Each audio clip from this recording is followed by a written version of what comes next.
d'origine libanaise, chercheur, professeur d'université à l'Université de Montréal au Québec et praticienne, experte en médiation.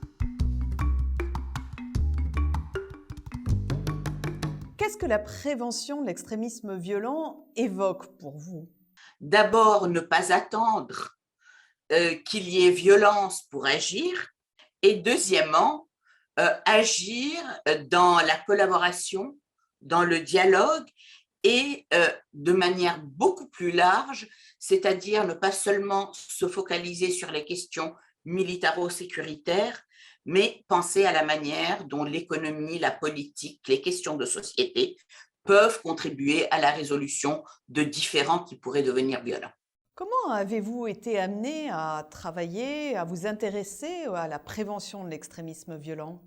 Écoutez, je pourrais dire que je suis tombée dedans quand j'étais petite, ayant grandi dans un pays en guerre civile, le Liban.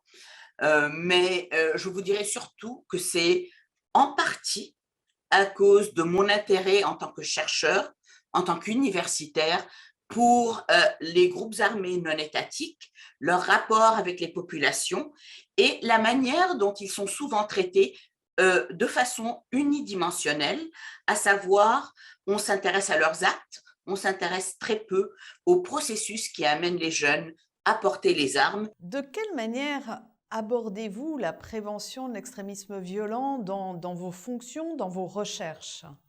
De plusieurs manières. Donc la première, c'est vraiment cette question du vécu des civils dans des situations violentes.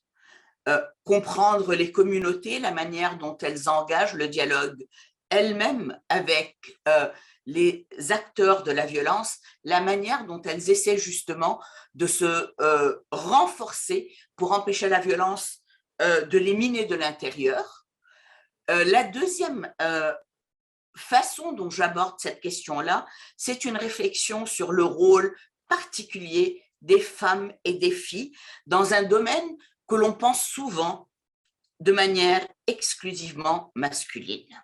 Quelles sont les principales difficultés ou les résistances ou les obstacles auxquels vous avez pu être confrontés pour amener cette approche de la prévention de l'extrémisme violent? Travailler sur la violence, travailler sur les jeunes et les processus qui amènent les jeunes à entrer dans la violence n'est pas évident, particulièrement depuis les attentats de 2001 aux États-Unis. La deuxième, c'est vraiment la résistance à l'idée que les femmes aient quelque chose de spécifique à contribuer à la réflexion sur la prévention de la violence. Pour autant, avez-vous l'impression que l'approche de la prévention de l'extrémisme violent a évolué depuis le lancement par le secrétaire général du plan d'action il y a 6 ans? L'approche continue à lutter contre une tendance, je dirais presque spontanée de la part de la plupart des acteurs importants, donc les États, les organisations régionales, etc., de réagir en retournant à cette perception de la violence comme un problème de sécurité qui exige des réponses sécuritaires et militaires. Avez-vous l'impression que l'initiative des conversations régionales a contribué au plaidoyer de la prévention de l'extrémisme violent? Je pense que oui, et à plusieurs niveaux. D'abord, un plaidoyer envers les premiers acteurs qui répondent aux questions d'insécurité dans les pays où la violence est devenue quasiment endémique, parce qu'en les mettant en contact avec d'autres acteurs de leur propre société, ça a permis à ces acteurs-là de réaliser que leur société contienne des ressources importantes pour en fait réfléchir de manière plus nuancée, plus sophistiquée à ces questions. Le plaidoyer a également été important au niveau des Nations Unies, particulièrement à cause des résultats écrits donc des résumés qui ont été faits de ces conversations-là et qui ont eu une diffusion quand même assez intéressante à l'échelle de New York particulièrement. Pourquoi est-ce important de se réunir régulièrement pour traiter de ces sujets? Parce que ce sont des sujets qui évoluent, tant la nature de la violence que son intensité, que ses manifestations ne sont pas les mêmes. Et donc, l'analyse, la réflexion doit accompagner les évolutions, tant positives que négatives. Deuxièmement, parce que le dialogue permet également, sur le plan relationnel, de développer le sens de l'écoute.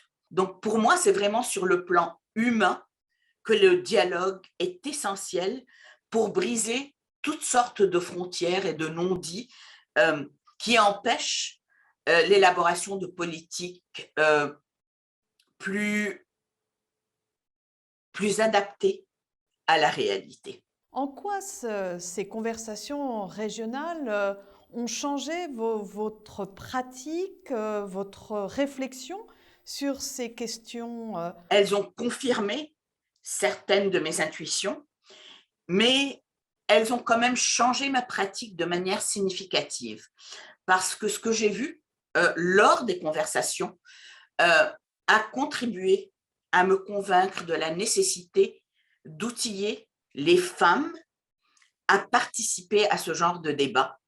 Et donc, les conversations ont été le point de départ pour moi-même de l'élaboration de programmes de soutien aux femmes pour les aider à mieux mettre en valeur leur propre expertise en la matière. Dans le cadre du réseau de recherche que je dirige, nous avons mené un programme très intéressant dans lequel nous avons accompagné 25 activistes de différents pays de l'Afrique de l'Ouest et du Sahel et avons souhaité et réussi à créer un réseau d'entraide entre des femmes activistes dans des pays différents, mais qui travaillent sur les mêmes problématiques et qui aujourd'hui continuent à s'épauler plusieurs années après la fin du programme.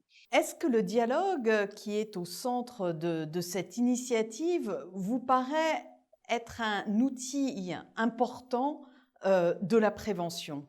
Je pense qu'effectivement, le dialogue est absolument nécessaire, dans le sens où, même dans la gestion de la violence, lorsque le dialogue est rompu, c'est là que nous voyons la violence s'exprimer de manière débridée et particulièrement nocive. Je pense que le dialogue doit être promu, mais je pense qu'à lui seul, le dialogue ne suffit pas. Encore une fois, il me semble très important de trouver des ponts entre la conversation et l'action, et donc de trouver des moyens collaboratifs pour ceux qui sont en dialogue, de travailler ensemble à l'élaboration de politiques. En quoi est-ce important d'avoir un pays comme la Suisse impliqué dans une telle initiative? La Suisse, contrairement à d'autres pays qui œuvrent sur les scènes de conflit, n'a pas de passé colonial et donc ça permet une marge de manœuvre et une approche des différents acteurs qui est beaucoup plus confiante. Et la confiance dans ce genre de processus est essentielle. La Suisse est l'un des rares pays dans lequel des méthodes très participatives existent pour que les citoyens et les citoyennes participent au débat public. Et il me semble que ces méthodes-là pourraient effectivement être un point de départ intéressant pour penser la suite des choses. Comment envisagez-vous l'avenir, la suite des conversations régionales? J'aimerais également les voir euh, se traduire pratiquement en des modalités de collaboration dans l'élaboration de politiques. Je vous remercie de cet entretien.